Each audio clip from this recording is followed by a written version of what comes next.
interest in this, and we're a bit, sadistic in our philosophy, but we're going to go ahead and move on to other calls. So I appreciate it, Eric. Okay. Thanks. All right. Thanks. Bye. Bye-bye. Yeah, it's the deeply philosophical arguments, and the fact that Don and I don't agree on one aspect of this demonstrates that there's a lot of room for people to be wrong. So you say, that's so much more fun when they don't show the wide shot. So you were supposed to see his pained expression. Oh boy, you got me there. All right, we won't go down that road today. We have Alejandro in Atlanta. How are you? Hi, how you guys doing? Did Lady Gaga write the song about you? Yes, she did. Awesome. Basically, I'm just calling because I have a couple of things that really helped me abandon this religion that I have for 20-something years. Mm-hmm. And basically, what I thought was, if God sends bad people to hell and good people to heaven, He's sending people to hell to be punished by the devil. So what are they, partners? I mean, it seems to me that if the devil was banished into hell by God, then why is he out there helping God? And then I thought, well, maybe the devil's doing God's will, and then I thought, well, if he's doing God's will, then is God's will also to have the devil go around hiding all these fossils and doing all these things to trick us? Yeah. Yep. The more you ask, the less sense it makes. And actually, I mean, I know there are Christians sitting out there who are, what you just said is like fingernails on a chalkboard, because there's so many different views doctrinally about God and devils and heaven and hell that you're right from your initial statement of God sends good people to heaven and bad people to hell. Not everybody that doesn't match. That doesn't even match the majority of Christian doctrine. But the thing is, you hit on a point that you can focus on that sets all the rest of that aside, because by and large, Christians are convinced that everything happens according to God's plan, including the things that people would attribute to the devil or Satan or whatever else. And then you can go right back to the Bible, where you can talk about the fact that God and the devil had a little kind of friendly wager about how best to whether or not Job would stand up to these poking and prodding, and that Lucifer is the accuser of mankind. And there's this grand mythology that not all sects actually agree on about the fall, and where, so there are some that would profess that Earth is Satan's realm and he's in control here, which doesn't avoid the problem of, okay, if there's a God and it's good and loving and benevolent, why on earth would he put us in this place that's supposedly under Satan's control? There's a million different ways to go about this. But the big thing is to hit them right at the beginning to say, is there anything that could happen that does not match God's plan? And as long as they acknowledge that there's nothing that could happen that is in defiance of God's plan, then number one, you're no longer responsible for the fact that you don't believe or buy this nonsense. And number two, God is ultimately responsible for everything if it's his plan. And you just can't get around that. And if he's not in control, he's not omnipotent. Yeah. Right. Or he's voluntarily giving up, I could have control, but yeah. That whole idea was pretty much exactly what made me leave Christianity, because I found the idea of people being sent to hell ridiculous. I mean, even if somebody like Hitler is being sent to hell, God knew at the moment that he created Hitler that he was going to do all those things and he was going to spend eternity in hell. So, why is he creating people just for this whole purpose of punishing them for eternity, Yeah, and it's actually worse than that. The idea that and I've used this line of question before, if somebody believes that there is a God who created the universe, did he know everything that would ever happen? Was he truly omniscient in that he knew everything that would ever happen throughout the course of this universe?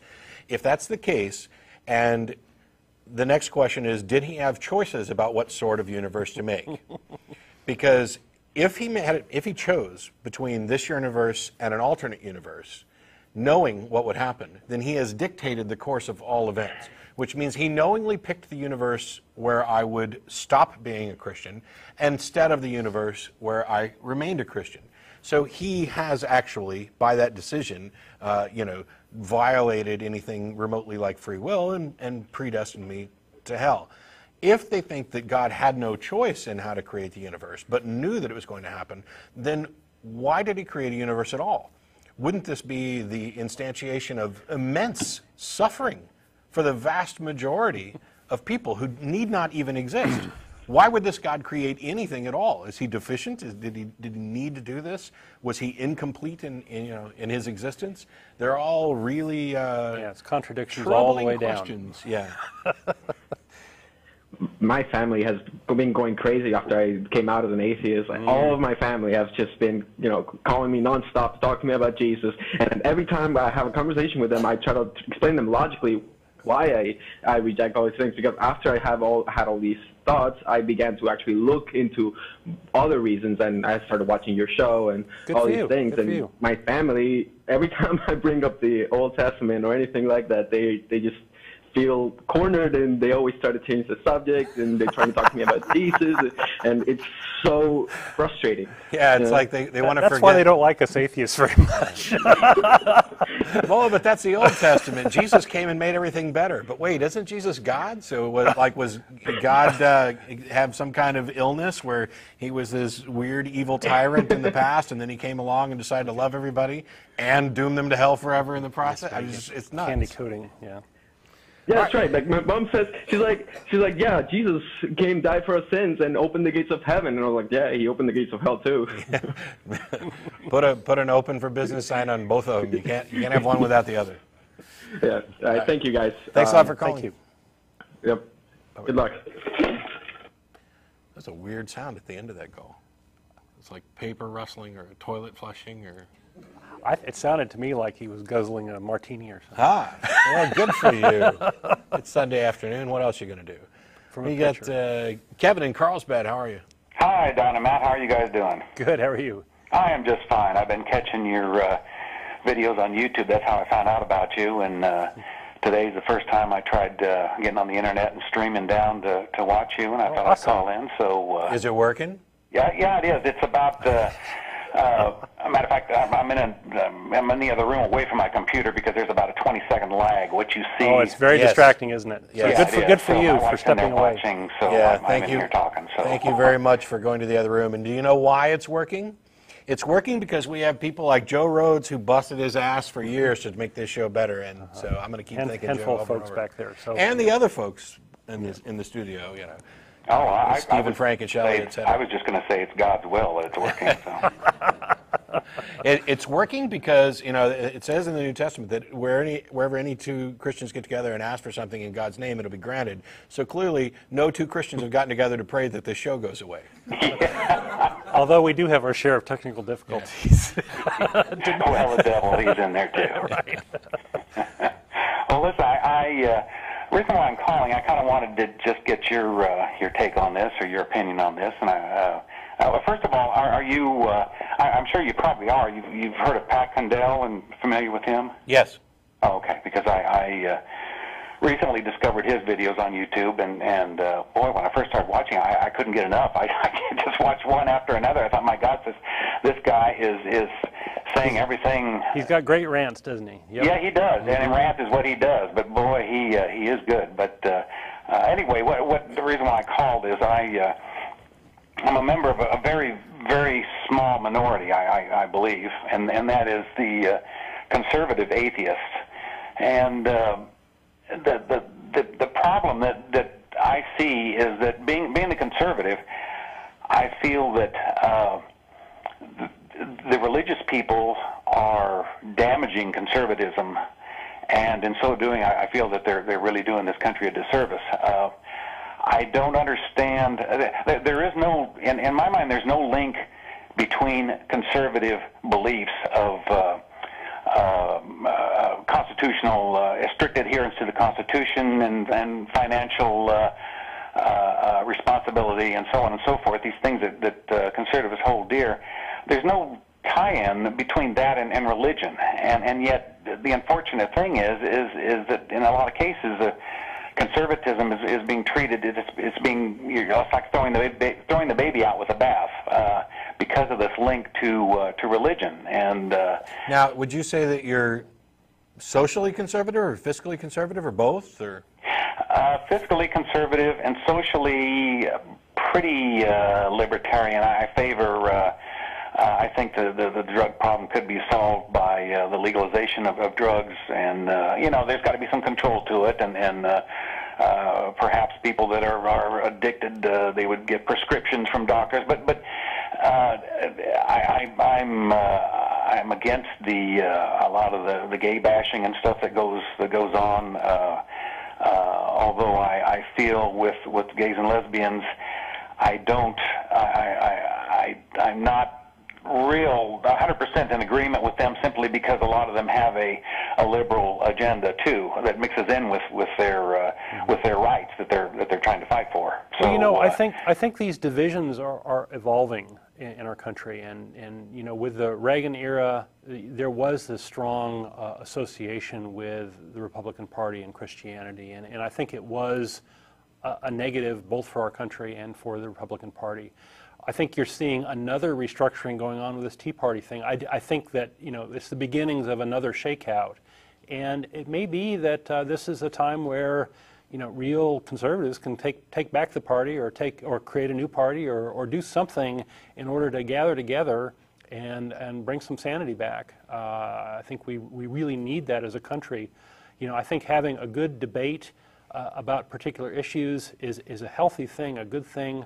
Let's decide things based on facts and these sorts of things. Let's get rid of all this this vitriol and just wacky decision making that's going on, vilifying people.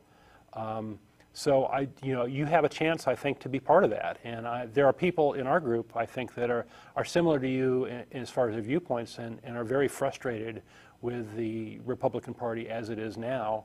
And roll up your sleeves and see about fixing it. I think part of the problem is this linking. The reason that I had to ask you if you were fiscally conservative versus socially conservative is that we've used conservative as a label for too many things. It doesn't really tell us anything at all about the individual, because one could be fiscally liberal and socially conservative, and one could be fiscally conservative and socially liberal and still call themselves a conservative, because that's why I have to ask.